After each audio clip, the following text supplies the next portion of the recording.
Interesting. I never realized that till today. I want to thank Orlando for being here. You're a great man. I know you for a long time. I always known you as good looking, because that's what all the girls used to tell me. That guy's good looking. Oh, shucks. So anyway, I want to thank you again for joining us. No, JC, thank you for having me. It's It's great to be with you here on the chat. Thank you. Tell me a little bit about yourself. Tell me early in your life. Oh, man. Before we get into it. Where do I start? Well, when you were born, where were you born? I was born in 1978. In Albuquerque? New Mexico. All right. Yeah, born the youngest of 4 boys. And my dad was a chief master sergeant, the Air National Guard. That was did for a living? Yeah. Okay. Yeah, okay. and then my mom, she was basically the caretaker and the disciplinarian and the head chief was of she a everything stay-at-home else. mom? Yeah. So she was good. Yeah. She worked when she had to, but for the most part, yeah. She was like the ultimate team mom. She was awesome. Yeah. And what area of town did you grow up in? We grew up in the North Valley in Los Ranchos. Oh, Los Ranchos. Okay. I don't even know about the story the other day I saw in the paper. One of the most wealthiest little cities in New Mexico. Los Ranchos was second. So we know who we're talking to, right?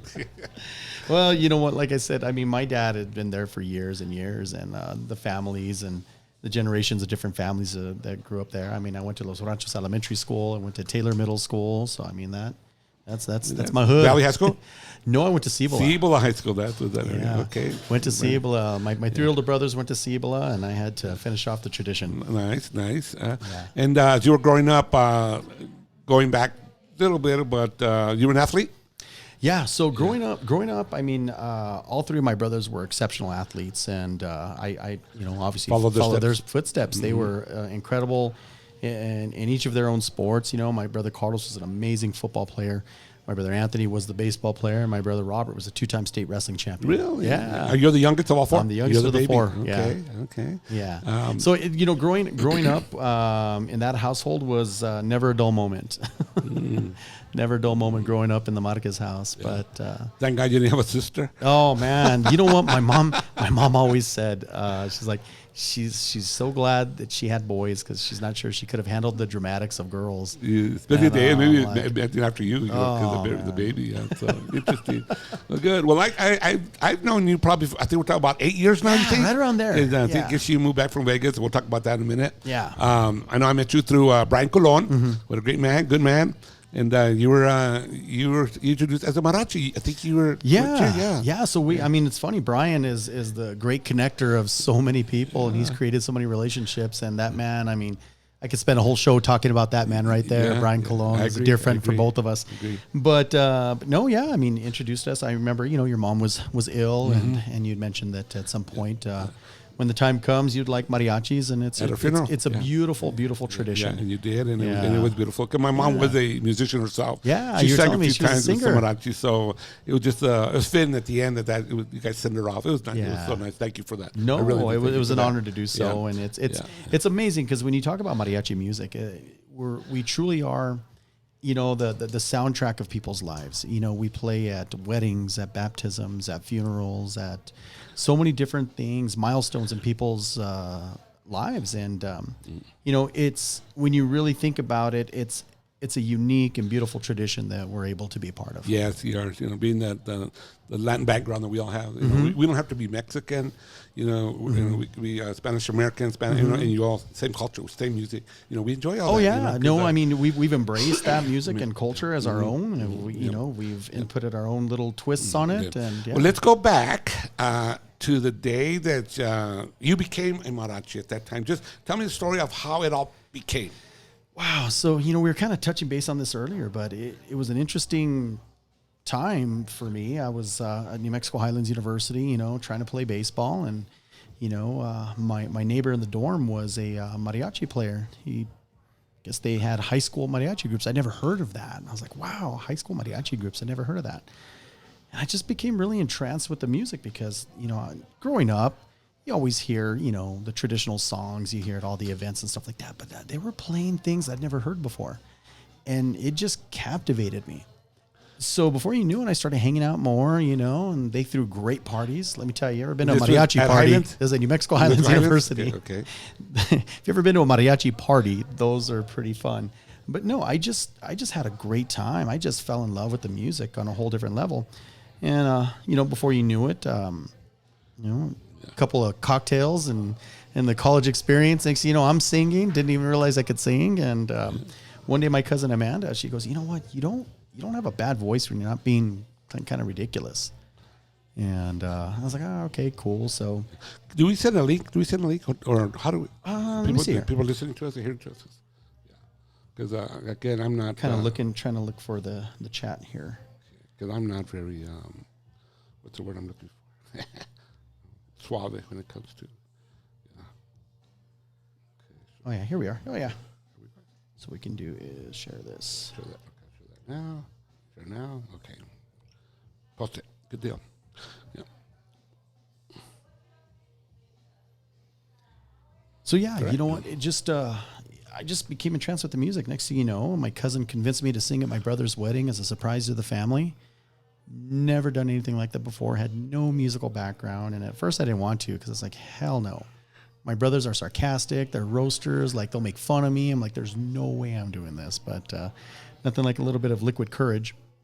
And before you knew it, we sang as a surprise to my brother and my sister-in-law.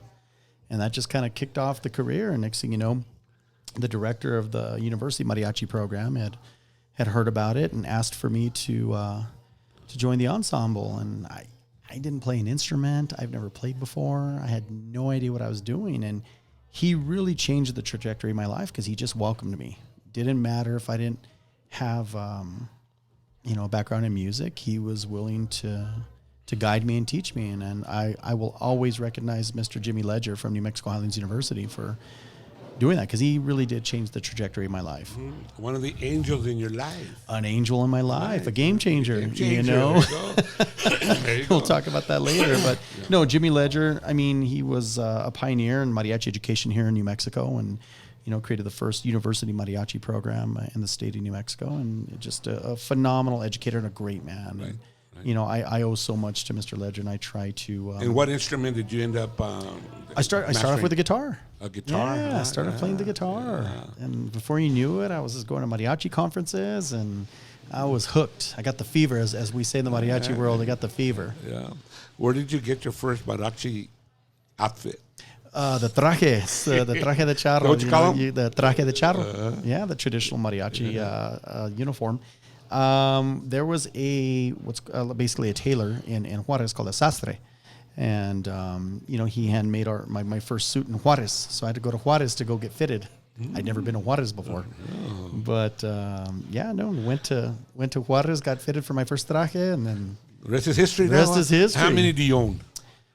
Oh, geez. I've gotten rid of a few. I've put on some weight, so there's a lot that don't fit. But I've had dozens over the years. Yeah, all different colors, right? Yeah, different styles and stuff like that, representing the different groups. All good looking, and they're all good looking. When you see the marachis out there, man, they're like. It's a very unique style that came from from the Spanish noblemen. It's what they used to wear. The gentleman cowboys is what they used to wear. And remember Zorro? The mariachi, exactly. Yeah. But the mariachi incorporated that when they became more of a formal group. Early in the 20th century. That's the uniform that they adopted. Mm-hmm. You're still performing. Still performing. Send out, give me a number. Tell me what your prices are on your group, and maybe get some work out of there. Yeah, you know what?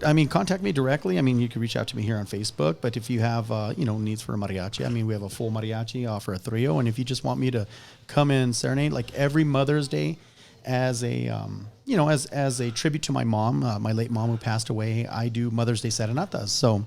Start thinking about Mother's Day, and I'll come and serenade that. How do they get hold of you? You can contact me directly at my cell phone at 702-576-6723, or just reach out to me on social media. I'm not very hard to find. Yeah, good. Right, that's nice. Yeah, because it's very popular out there, and you're right. Book you early. Yeah, start putting the word out there. And I noticed, I saw your post the other day, and you were in your outfit with George Lopez. Tell us a little about that. What was that about? That Vato Loco. So there's an interesting story behind George Lopez and myself. So years ago, I met him on the set of a movie in Dixon, New Mexico. This is way back when I was in college still. I needed money, and there was a gig for being a background extra, and it was the set of Tortilla Heaven. And it's a really interesting, funny little comedy. You know, it didn't really get much traction, but it was fun. But, he was, hilarious on the set. He was young, very young back then, too. Oh, man, yeah, he was young, man. So I got to meet him, stuff like that. Well, then my family went to go watch him at the old Laughs Comedy Club here in Albuquerque. And he remembered me, and I made some kind of, jokes about the movie, and he went off, and he was hilarious. And back then, you could buy him drinks, man, and the fun really started, man, when he had a couple tequila just shots. Just a natural comedian, huh? Just comes on natural. He's just funny. I mean, one of the things that all of us really loved about George Lopez is he jokes about stuff that our families are like. The crazy things Hispanos and Latinos do. But so then he remembered, the family, and so we had a family softball team. And the name was the Cool Arrows. The Cool Arrows. Cool Arrows. Oh, not the Culeros. Not the Culeros, but the Cool Arrows. Yay. So back then there was a softball complex called the Sportsplex, and that was a whole party place in itself. And it would be funny. They'd be naming like, okay, you've got the Tigers playing against the Cool Arrows, and people would be laughing, man. So that's funny. That's my family. That's funny. No, he ripped our family. He made fun of it, but it was all in good fun. Yeah. He had some choice words for me. But fast forward to Saturday night, and we opened up the show for him at New Mexico Highlands University. It's like I came full circle. It's like I started with mariachi here. Here I am opening up for George Lopez, whose career catapulted from there. The shows, his movies. I mean, it's amazing to see how far he's come. At that point. And he remembered. So we got to, chat with him backstage real quick. And, I pulled him aside. Hey, do you remember the softball shirt I gave you of the family Cool Arrows? And he kind of looked confused there for a minute. He's like, oh my gosh, no way. I'm like, yeah. He's like, dude, I don't know what happened to that shirt. I'm like, don't worry. But it was just cool. Just a cool memory. George Lopez, it was cool. Yeah. Came full circle. It was a good time. I want to talk a little bit, as we were talking earlier. I didn't realize, well, here again, people, but I know this, but Orlando here was an A&E reality show in the car business. So tell us a bit about that. My gosh. That was interesting. My life's been just very interesting, right? So when I was in Vegas, Nevada, I was teaching mariachi, but I was looking for a summer job. And I came across this crazy general manager guy. His name was Will Toros, but he had a nickname called Chili Willie. He's like, hey, you got to come sell cars. I'm like, I've never sold anything before in my life. And he's like, well, we'll teach you. I'm like, all right. So I thought, well, go make some extra money for the summer, some mom and pop dealership or whatever. I learned how to mariachi, so I guess I can learn how to cars, right? I already tackled the music. What else could I learn? Yeah. And what I didn't know is that this dealership was the #1 Dodge store in the country, Tobin Dodge in Las Vegas, Nevada, Henderson, Nevada. And they were famous for these crazy late-night infomercials where they dress up their salespeople in these ridiculous costumes. So I refused to be put in something really, really ridiculous. So I just showed up in my mariachi suit, right? And I was like, well, they'll figure it out from there. And I was just a rookie salesman. And the owner, Chop, who's, a celebrity car dealer and, really good, really, really popular. He goes, you're a mariachi. He's like, well, sing something. I'm like, all right, why sing something? Like, okay, you're a mariachi, but you can't just be a mariachi on this show. Like, we need to get you like a mink scarf or, something crazy. Well, I just happen to have a pair of Versace sunglasses. They're like, you're the Versace mariachi. Okay. So that's how the name started. So I was the Versace mariachi on this little late night infomercial selling cars in Vegas. And next thing you know, he asked if I wanted to be like, their spokesperson for the Spanish channels. I go, I've never been on TV before. He's like, well, we're going to try you out. Next thing you know, I'm doing commercials. I'm on billboards all over Vegas. Their print ads, their magazines. It was a crazy time. And at that time, they were in the talks with A&E to do a reality show on the car business. So in comes King of Cars on A&E, which lasted for a couple of seasons. And that just was a very interesting time in my life because, I'm young, I'm single, I'm making money. And here I am in Vegas at the #1 car dealership, and I'm on reality TV. It was interesting. So is that still on there?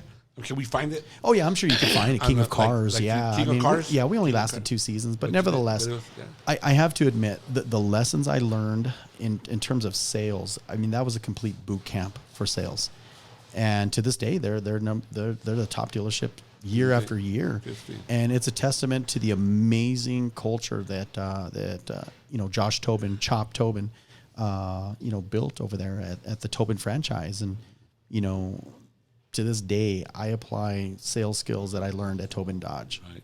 So does he have more than one dealership? Oh yeah. So the Tobins own multiple dealerships in Vegas. Tobin Motor Cars and Kia dealerships and stuff like that in Vegas. And he's known as like a celebrity car dealer. So he sells to like Floyd Mayweather and the Kardashians and Wayne Newton and like a lot of famous people. Orlando Marquez? Not yet.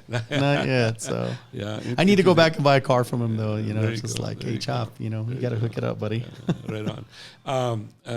As we'll keep talking a little bit about other stuff too. But right now you're a real estate salesman. So got into real estate. I kind of got into real estate backwards. I was kind of recruited to become the team leader at Keller Williams, their academy office, and they were looking for somebody that didn't necessarily have a background in real estate, but just somebody who had a very strong leadership in sales.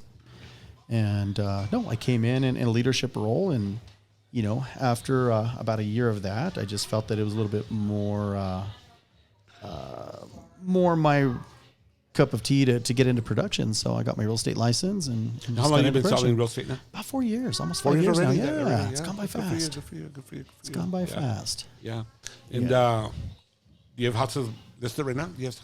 I got some buyers looking right now, as you know. I mean, there's not a lot of inventory out there, but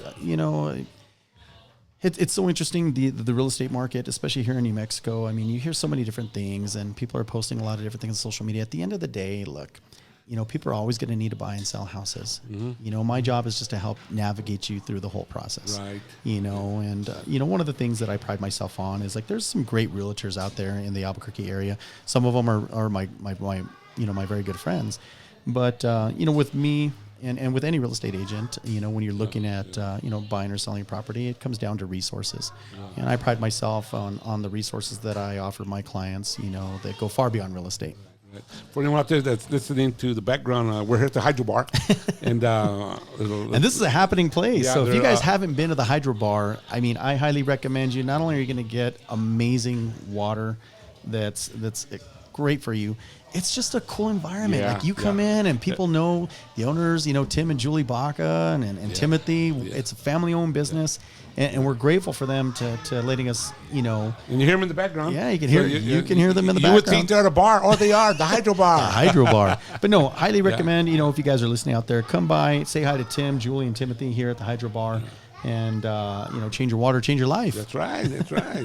Yeah, I've been drinking the water for about 3-4 years now. I bought a machine years ago. Yeah. You know what I mean? And it does work. It helps. I feel good. I don't know if it's placebo effect or not, but I tell you one thing, I'm going to keep drinking it because it's good. Well, you know what? Yeah. Come to a demonstration. Let Timothy or Tim or Julie do a demonstration of the difference in the alkaline water here by Kangen and what they offer here. It's definitely like, wow. That's right. It's a wow factor. Like, wow, like I'm drinking that water. Like I should be drinking this. Yeah, and it is good. Like I say, my wife, we both drink it.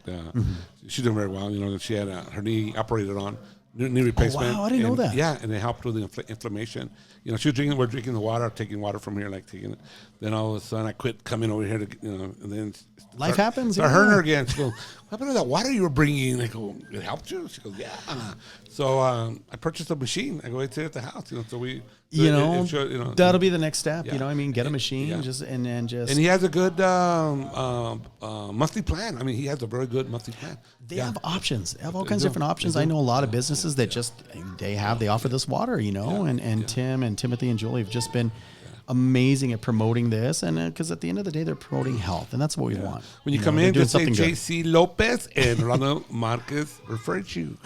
Yeah, so anyway, Let them know we sent you. Yeah. So that way, I appreciate Tim doing this. Yeah. This podcast, Yeah. the store and everything like that. So, tell us a little bit again. We're going to talk about your next hat. Take that hat off with this other hat. Your Hispanic. The Hispanic Heritage Committee. Yeah. Tell me about that. So I am the elected chairman of the New Mexico Hispanic Heritage Committee, and what we do is we preserve, promote, and celebrate all things Hispanic and Latino history, culture, and we go out and make sure that we're doing our best to always support the culture. Mm-hmm. Yeah. And see the month's coming up or something? Yeah, so Hispanic Heritage Month is coming up now. Hispanic Heritage Month is September 15th through October 15th. And, the Hispanic Heritage Committee kicks off Hispanic Heritage Month for the state of New Mexico. So we're going to have a kickoff on September 7th, 10 o'clock a.m. It's open to the public. We invite you all to come down and join us as we kick off Hispanic Heritage Month for the state of New Mexico. It's a great time just to get together, celebrate all the things that make our culture so unique. Because we really do. Here in New Mexico, we have a very unique Hispanic and Latino culture. And, by far, it's one of the most diverse populations in the United States. Mm-hmm. Go ahead. Yeah, I was just trying to... working the technicalities here. Yeah, just text someone said, "Oh, that's my cousin. I'm trying to find you here." Oh. Anyway, I'll pick it up. Yeah, but no, it's a good time. Like the Hispanic Heritage Committee has been doing this work for decades, and I'm just doing my part to carry the torch of the amazing leaders we've had in the past, and do good things for the state of New Mexico, and celebrating our amazing culture. Yeah, nice. Okay, so what is the events you're going to have for the Hispanic? So we start off with a kickoff on September 7th at 10 o'clock a.m. Like I said, it's at the Old Town Gazebo, open to the public. We'll have elected officials and a lot of speakers. We try to mitigate them, but it's important that our elected officials share how important Hispanic Heritage Month is in the state of New Mexico. So. But there'll be entertainment. We love promoting the youth, and we're going to have some youth groups performing as well. And it's a really nice way to kick off the month. And then we will be participating in the State Fair Parade. Are you guys? Yeah, we're going to have a float in the State Fair Parade, so look for us. We're What's usually the the rowdiest one. What are you guys going to design it like? Well, I think the theme is Fair Famous is the theme. So we're trying to get creative with the float, but it's always a lively float. So look for us. We usually got the music jamming, and we're having a good time. We'll see. It gets a little toasty, so I'll probably be in shorts and a t-shirt. And then and on the 16th of September at the Via Hispana at the New Mexico State Fair, Expo New Mexico, is Hispanic Heritage Day at the State Fair. And we're going to have a full lineup of different entertainers. Darren Cordova y Calor has confirmed they're going to be performing. We're having a naturalization ceremony to kick off the morning. So all the people that are becoming United States citizens, we're going to have a ceremony starting off the day right there at the Via Hispana, which is great. We're doing a tribute to the Hispanic veterans, and we've got we got all kinds of people here. They bring their pets. The dogs want the water. Even the dogs want the water, man. It's good stuff here. Yeah, we've got a very special tribute to Hispanic veterans, and Major General Aguilar is going to be here.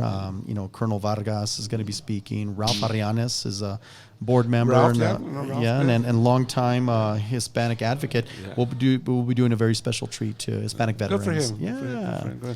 Now go back how you got involved with that. When I came back home from Las Vegas, Nevada, I was just looking to get involved. One of my things that I wanted to do. What I missed about New Mexico, living in Las Vegas, Nevada. How long were you there? I was in Vegas, Nevada for 13 years. Wow, okay. Yeah.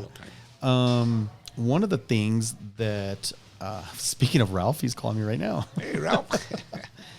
I just felt a yearning to give back to the community. And when I moved back home, I had heard of the Hispanic Heritage Committee, but I didn't know much about it. And it was... I believe Roberta Simone saw me performing somewhere. She's like, "Oh my God, you need to be part of the Hispanic Heritage Committee." I'm like, "How do I be a part of one?" So, I got to know different committee members throughout, throughout the community. Of course, Brian Colon was a big advocate. Dr. Jennifer Gomez Chavez, who was, the former co-chair. I think she's watching. She's been an amazing leader and confidant, and I'm grateful for all her guidance. And she has done decades and decades of amazing work, along with our the leaders that came before me. But they just invited me to a meeting, and I really loved the work that the committee was doing. And for years, I just served as a volunteer, and I donated performances. I just got involved. Because it's important. Yeah. It's important that we continue to preserve, promote, and celebrate our culture. That we don't let it slip away, and that's our job. Is just to spread the good word and to keep doing things. I'm not sure if you saw last week's show. I didn't get a chance to Edward Lujan. Oh my gosh. And Edward Romero together. Talk about Hispanic leaders back in the day. Titans. These are Hispanic. So when you have a chance, it's on Facebook. We're going to try to move all these over to YouTube also. Okay, Tim great. can do that. But they talk about the same thing about the respect and the history of the Hispanics. And we are. We love people, but our heritage. You look back and it's a whole different lifestyle and life. Well, think about it. I mean, there's so many aspects to our heritage. It's the music, it's the food, it's different traditions. It's like, my dad who taught me, I mean, we have a tradition of walking to Santuario for Good Friday, to the church in Chimayo. To this day. My dad, but you guys, I walk. Really? My dad can't really walk that far anymore, but it's those kind of traditions here in New Mexico that are amazing. And the tortillas, we grew up enchiladas, the smell of your grandma's house. The chili. I mean, come on, we're the chili capital of the world. So I love talking about our culture, and I love promoting the state of New Mexico. It really is my passion. I mean, and I believe living away from New Mexico as long as I did, I have such a deeper appreciation for our state. Yeah. And I think, and I shared this a couple of weeks ago. I was a judge for the City of Albuquerque Recreation Talent Show, Summer Recreation Talent Show. And I was amazed at the creativity of these kids. And I'm like, this is what we need to be talking about, positive things. We have too many critics. And not enough problem solvers. Everybody's a critic, and it seems like everybody's quick to point, Albuquerque this, Albuquerque that. Yeah. Do we have problems? Yes. But so do other cities. Yeah. But you know what, though, JC? Here's what I say. It's like, okay, well, what are you doing to do your part? And, and you don't have to move the whole world and solve all the problems by yourself. You know what? You can start off just being a good parent. Start off in your home. Mm-hmm. Yeah. The ripple effect of making sure you're a good parent, you're a good student, work on yourself. Look at yourself in the mirror and say, okay, what can I do? Yeah.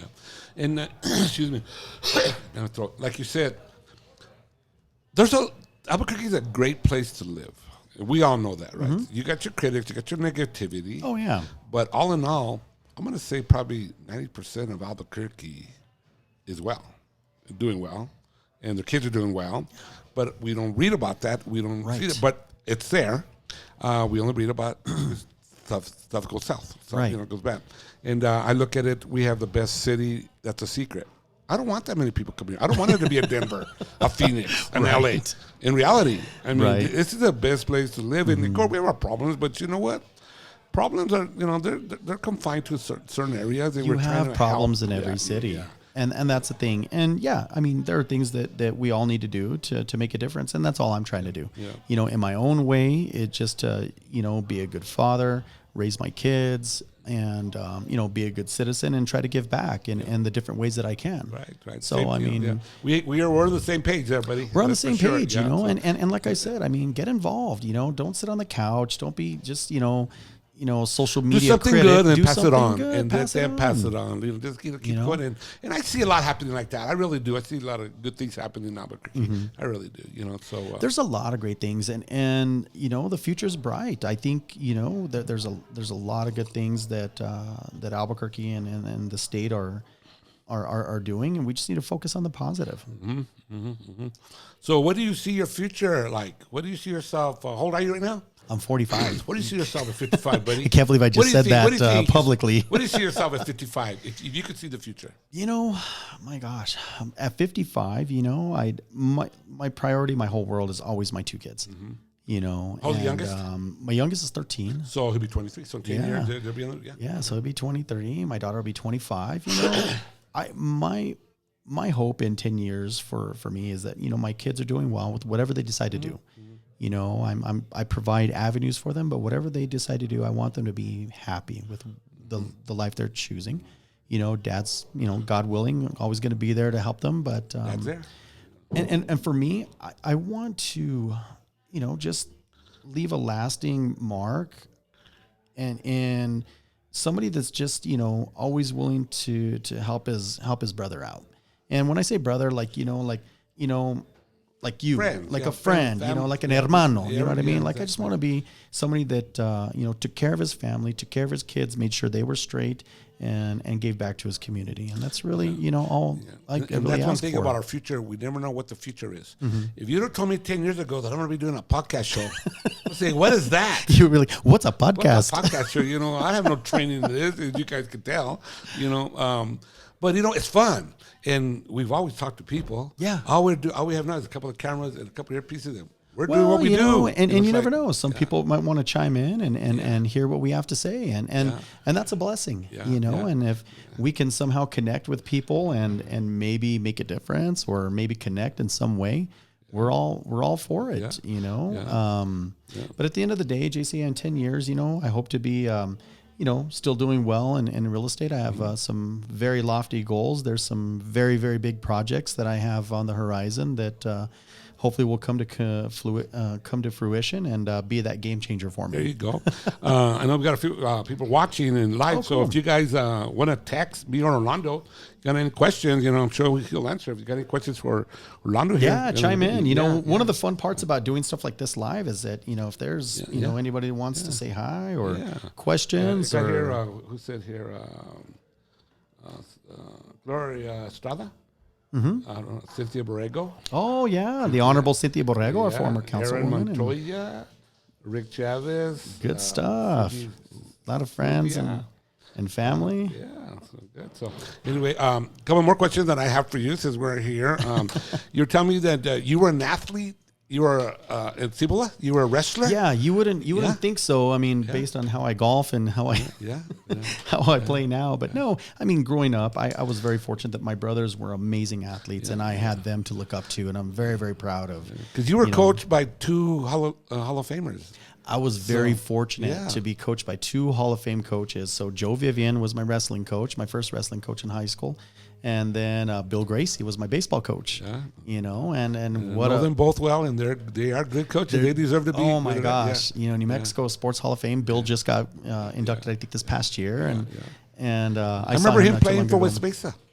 He played for West Mesa High School back when I was in. When I was like a freshman, sophomore. I think he was could have been a senior, junior, and he was tough. He was a tough player too. So I could see. I mean, it's amazing the legacy of coaches. And the impact coaches make. And, I've experienced that, coaching my own kids here and there. And, I think there's a bit of, we forget that these guys are giving up a lot of time and a lot of their resources to coach kids. And sometimes I think we have to remember that when we're watching our own kids. We've done it. I've done it. Don't get me wrong. I mean, back in the day, a few years, So, I mean, it's fun. You give back. Yeah. And even to this day, I see a lot of the kids that I coach, and they call me coach. And they're our friends. They're friends now. They're like, I still call Coach Gracie coach. They're all grown up right now, but they become friends. I'm a grown man. I still call Coach Gracie coach and Coach Vivian coach, and but there's just something special about coaches. I was very fortunate to have great coaches. My brothers coached me when I was little, and that's how I got started. And then, wow, I mean, if you really think about it, it's amazing that you can say that. Yeah, I was able to be coached by two Hall of Fame coaches. When we talked a while ago, I go, man, that doesn't happen very often. That's rare. It's rare. Wrestling and baseball. But beyond the sports fields or the wrestling mats, the lessons you learned about life was really what you took home. And you don't realize that when you're 17 or 18 years old and you're just, okay, coach, whatever.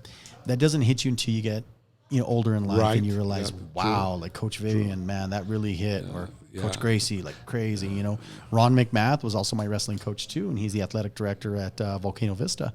And great coach, man. And just amazing lessons we learn. You think back, man, no wonder they were tough. Because they know what it takes. You got to be tough. You got to have thick skin. Look, if you're going to compete, you're going to start competing in high school. You know what? The competition changes, and the seriousness changes. And it's fun, but it's not little league anymore. It's not Right. it's not your little club teams anymore. Right. Like look, you're there to compete. You're there to win. And if you're going to be wanting to coddle your child, it's. So you talked about coaching. So how many kids do you have? I'm sorry? How many kids do you have?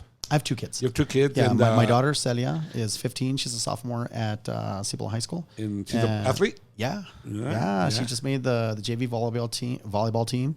Yeah. She lettered as a freshman for softball this past spring. Oh, nice. So she'll be a 4-year letterman. Yeah.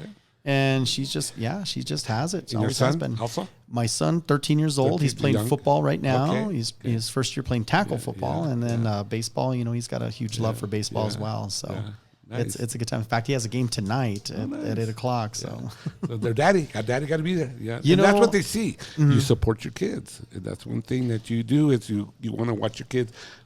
Here again, I've seen parents also just to go to watch practices all the time. Oh, yeah. I love it. Yeah, at one time I didn't like it. At one time when I was coaching, back in the day, I'm like that. And then I started noticing. I go, no, this is good. Yeah. They're interacting with their kids. So you'd even learn. And here's the thing, JC. I've got a really good friend of mine that it's funny. We always say I'm like 10 years behind him, like in the way our lives have turned out. And he tells me all the time, Steve Medina.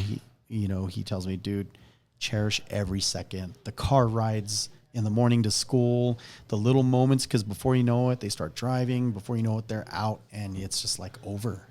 So I know, and there's this other saying that I heard at a conference one time, and it really resonated. And it's very simple. You can pretend to care, but you can't pretend to show up. I like that. Yeah, And that's true. Yeah. And the parents that are there. Yeah. The parents that, really Are there. Are there. And that makes the difference. And I pride myself that, if, I've made some sacrifices in different areas of my life, including business, so that I can be there for every single moment of my kids. I just see that Rudy Becerra is on. Don Rudy Becerra. Atlanta, Georgia. From Atlanta, Georgia. Don Rudy, what an amazing, another amazing Hispanic leader. Senior vice president of Coca-Cola. So here's what you might not know. Oh, I'm gonna let you know too right now that when he's in town, we're supposed to do an interview. So Then. So yeah. So go ahead. No, I might just show up for that. Yeah. So, for Don Rudy is an amazing Hispanic leader, and what a lot of people don't know that he was instrumental when he worked in the Reagan administration for converting Hispanic Heritage Week to Hispanic Heritage Month. Okay. So it was Don Rudy Becerra and some of the work he did in the Reagan administration that helped us get to Hispanic Heritage Month on the national level. And that just goes to show the amazing leaders that come from New Mexico and the contributions that they've made. And of course, his time at Coca-Cola, and he still takes, a lot Pretty of time active in New Mexico. For him being in Atlanta, most of his, after the working for Reagan. Absolutely. He always makes time to come home to our functions, and it's always a pleasure when I have the chance to run into him. Great family. I see Jerry Chavez is watching. Javier Trujillo. Javier Trujillo. Call you the juice? Man. They call you the juice? Yes, sir. Right. So Javier Trujillo, so getting back to the mariachi program in Las Vegas, so I helped form the first standards-based district mariachi program in Las Vegas, Nevada. Well, Javier Trujillo was the one that recruited me. And he was part of a world-renowned mariachi cobre from Epcot and Disney World.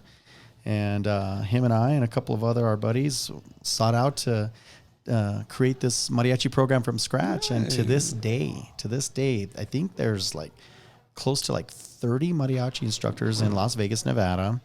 There's like 26 schools that offer mariachis, and more schools are adding them. And there's like over 6,000 students taking mariachi classes. Wow.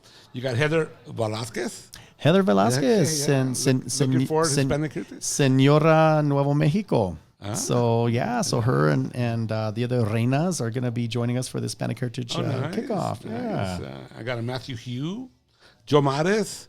Joe Mares, Joe, the Yes, sir. Mark Diamond Jewelers. Yes, sir. Yeah, So no, I mean, it's great. Rick Chavez, call you OJ. They know the OJ.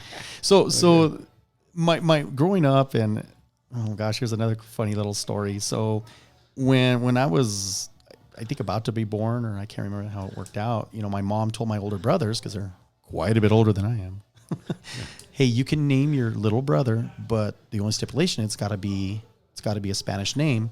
And my middle name was already given to me after my mom's grandfather, Jose.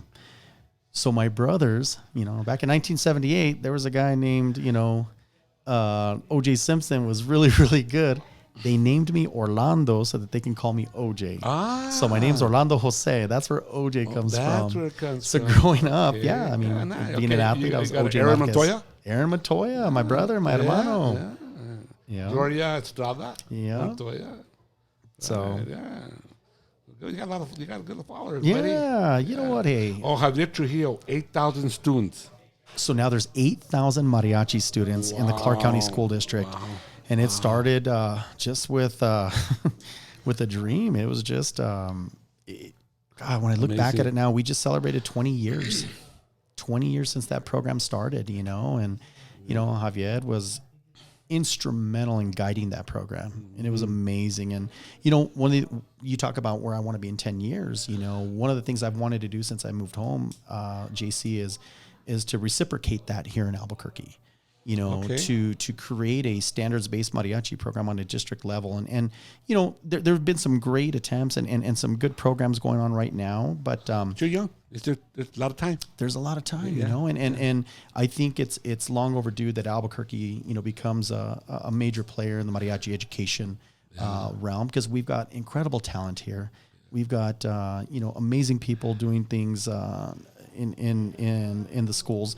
But I would like to reciprocate what we did in Las Vegas, Nevada. Right. Bob Armijo, orale. Orale. Yeah. Orale. There's that one, Angelica, what's her name? Oh, Angelica. Angelica. I know that my brother-in-law's brother, his wife, that's one of her best friends. And she's national known, right? She's from here, but she's like big time. Oh, right? yeah. So Angelica is such a unique story. Angelica Gomez Hernandez, she is a great example of somebody that just lived her passion. So she was a product of the mariachi conference here in Albuquerque, and she saw Mariachi Reina de Los Angeles perform and was mesmerized. And ever since then, she wanted to play for Reina. And you know what she did? She moved out to LA and she worked and practiced, and now she plays for Reina. And she's going to be performing. She's coming back to Albuquerque on September 15th at the State Fair with Mariachi Sol de Mexico. So part of Hispanic Heritage Month, we're going to see Mariachi Sol de Mexico and Mariachi Reina, the all-female mariachi group, perform for Friday, September 15th at the State Fair. So come out, support Angelica, one of our very own who made it big time. They had her at I saw her at Sandia Casino. Yeah, that group there. And a couple of years ago, same group. Yes, and she was like a leader. She was one of the main girls. Yeah, so she's a chingona, man, and we're so proud of Angelica and everything she's done, and we're hoping she someday she'll come back and give back to the community and help teach the next generation. I know her mom and dad here in town. The West Siders. West Siders, you know what I mean? And then her husband, Julio, was a renowned mariachi violinist who's played with all the top groups. And is he still performing? Is he still performing? Yeah. And they have a little group that they perform with in LA, and they're just such a neat mariachi story. Nice. It's good that she's coming, because now give me a reason to go to the fair. Oh, yeah. No, I mean, we want to support, all of the different events that we have going on. Expo New Mexico, all of the events they have on. I mean, let's go out to the fair, take the kids, take the family, I mean, it's just, it's a fun time. Nice. Let's talk a little bit. Are you a Lobo fan? New Mexico Lobos, are you? I am a Lobo fan. Are you? I'm a Lobo fan. Although I'm a New Mexico Highlands cowboy. But growing up, especially with my dad. My dad's a huge basketball fan, and he loves the Lobos. And it's an exciting time. Take him tomorrow. I think I might do tomorrow. that. We're having Coach Patino at Sombra Mesa to speak. So if you guys haven't been to Sobre Mesa, it is a fantastic New Mexican restaurant that's on the west side, right around Coors and Sequoia. It's on the west side of Coors, but Sobre Mesa is going to be hosting Coach Rick Patino tomorrow. Richard Patino. 10 o'clock. He'll talk a little bit about the season coming up, and I already heard that we're already preseason 18th in the country. Wow! At one of the magazines, Wow. So it's starting to build up. The momentum to build up. So anybody wants to meet Coach Patino, come by to Sombra Mesa tomorrow. It starts at 10 o'clock. Gets a little early. He'll share a little insight about the season and get to know a little bit about the West Side Business Association. Yeah, the West Side Business Association. Yeah. I know, JC, you've been a huge advocate for all the West Side businesses and stuff like that. But that is great to have Coach Patino over there, and I got to give him credit. He has brought the excitement back to the pit. He sure has. I had the honor of performing at the pit last year in front of 15,000 screaming Lobo fans, and I had this little. They weren't screaming for the Lobos, bro. They were screaming for you. Hey, when Chicanos hear volver, it's like a calling sign. Like they just know what to do. That's all I did. I put even the concession workers quit working and run down there to see who's singing. The concession workers are volver. Well, I have a saying, JC. You have to earn volver. Like you can't just ask that the first song. Like you got to earn it. But it's like I say. 15,000 Lobo fans can't be wrong. And when they were singing volver at halftime, I got to admit. That was a pretty interesting. That might broke a record. How many people sang volver? It was good though. It was good. Even the white people were singing volver. I know volver. Skylar, oh my gosh, they're singing volver. Well, so tomorrow, 10 o'clock, Coach Patino. So we were more than welcome to join us. When I asked him come in and speak to her, he goes, "What's it at? It's the West Side." I go, "West Side? I've never crossed the river." Dang, well, he's gonna learn. He's gonna learn. You'll be okay. I thought you'll be okay. We got to show him and show him the signs and everything. Yeah, so we're pretty excited about tomorrow. To having Coach Patino to talk about the season. Yeah, so that's why I wondered if you were a Lobo fan or not. That was the thing I knew. Oh yeah, growing up, look, you grew up in Albuquerque. You got to root for the Lobos, man. That's our major league team in a way. That's our team. Yeah. I know. I'm still a little bitter that Coach Allday, when he was a baseball coach, he didn't recruit me, but oh well, I'll let that one go. Well, he was an Arizona guy anyway. He's from Tucson, so you like New Mexico guys. Oh man, no. Like I said, growing up, there's something magical about the pit, and and you've got coaches from all over the nation, like the pit in Albuquerque is unreal. And I remember when Richard Patino came. His first real experience, he's like, wow, like my dad told me about this, but it's nothing like when you just experience it. And we're behind him. At the end of the day, we want our teams to be successful. Okay, I'm gonna put you on the spot right now, buddy. Oh boy, can you sing to us, Orlando? Volver? Give us a couple of verses. First and foremost, who's asking for that? Sylvia. Let's see. Oh, Silvia. Silvia. Yeah, and los quickies, Guajira. So go and give me some volver. Let's see, just a couple. Este amor apasionado anda todo alborotado por volver. All right, there you go. There you go. Good job. That is good. So I know you say you want me Mariachi right back in the day, and you learned. Did you know you knew how to sing? Oh, how did that come to be? JC, I had no idea I could sing. Like I still don't think I'm that good of a singer, but people like it. So hey, they keep paying me for it. Yeah. But no, you know what I mean. It was just something that I didn't realize that was a deep-rooted passion in mine. I always had this yearning, this pride, right, that I really wanted to express, but I didn't know how to because I didn't grow up like that. being in a family full of athletes, like that was just music, like whatever. So you're the only one in your family that does music? You're the one. Yeah. The only one in the family. Carlos don't do music? Yeah, Carlos doesn't do much of anything nowadays, but no, my brother Carlos, like I said, I mean, they've been good supporters, but it's just funny. They were shocked. They're like, they thought it was just like a little hobby, and they didn't realize how far I was going to take it. And it's like, holy cow, like this is kind of crazy. Yeah. Like, let's get it out in the open here. We might start doing a podcast. You might start doing a podcast. Yeah. And what's the... So tell us about it. I've been thinking about this a lot lately, and I have an idea for a podcast, and who knows? Those of you that are listening right now, tell me what you think. I have this idea about game changers, right? Anybody that's had a successful career in anything, at some point in their lives, they've had a game-changing moment that completely catapulted them to the success they're experiencing. That's what I want to focus on. What was your game-changing moment? And we talked a little bit about that, for breakfast, right? Like, wow, what was your game-changing moment? I've had mine and a couple, some amazing angels that came into my life as well. Angels, game-changing angels. But, it's an opportunity to interview, our local businessmen, elected officials, athletes. What was your game-changing moment that changed it for you? Like, just completely changed the trajectory of your life or your career. Because I think people really appreciate that. It's a little bit different. You want to share, because who knows, right? Like maybe somebody can connect with that. Like, oh wow, and I'm waiting for that game changer. Exactly. I'm looking forward to that game changer. Exactly. And I saw something on social media the other day about don't feel like if you're not where you're at that it's too late. Right. They named some massively successful people that became famous later in life. Like somebody said that Morgan Freeman didn't get his first major movie role till he was like 50. And Colonel Sanders didn't start his chicken company till he was 60, right? Right. I mean, so it's never too late. Keep following your dreams. Keep grinding. Keep making plays. I shared with you this morning, somebody that I've come to really appreciate as a coach is Deion Sanders. And I couldn't stand him when he was with the Cowboys. I don't like Cowboys, period, but. That's my team, buddy. I'm sorry, man.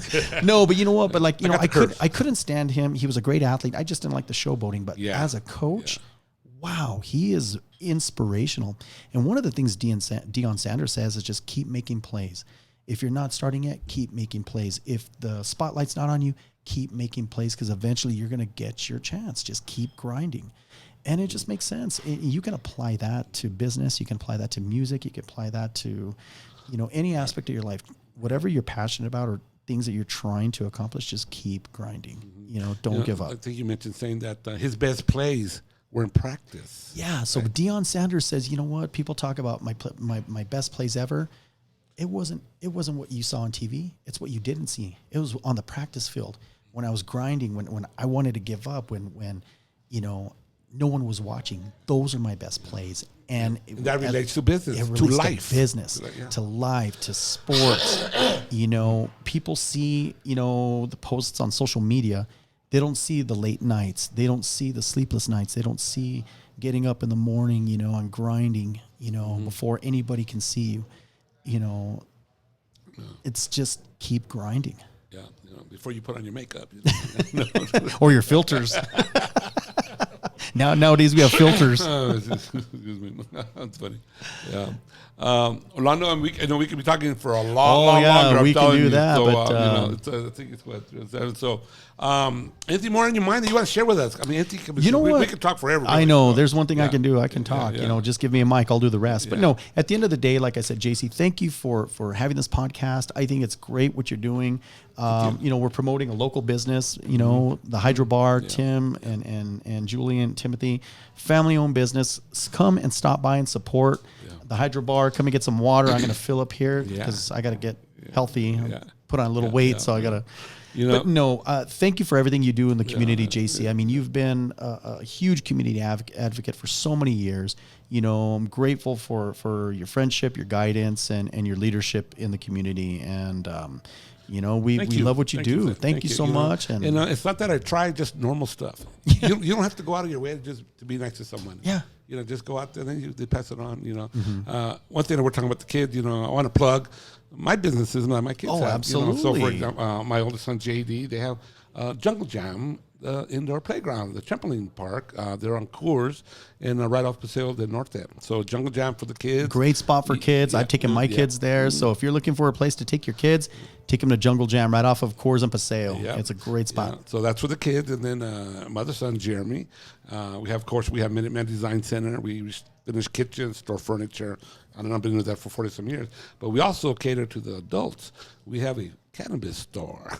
It's called Lucky Farms. It's anybody that indulges. It's medicine. I guess we all know that anymore. Yeah. It's up in the South Valley, Golf and Arinat. Great. So Lucky Farms. Lucky If Farms. you're ever around that area in the South Valley, recommend your friends. If you don't believe in that type of medicine, So no, I mean it's great. It's a booming business here in New Mexico, and legal. It's now it's all good. It's all legal. I think there's some illegal stories. And it's legal. No, but like I said, again, the businesses you've started, you've created jobs, JC. The things you've done over the years. Thank you for all you've done for our community and what you continue to do. You've raised great sons who are other, entrepreneurs starting their own businesses. So it's a great legacy in the Lopez family. I'm pretty excited to see what the future really has. Like 10 years from now, I'd like to sit back and watch you guys, because all you youngsters, you guys are like, wow, man, these guys are well on their way to doing the right things for people. Yeah, and that's the key. So we can find a producer. Is there a producer in the house?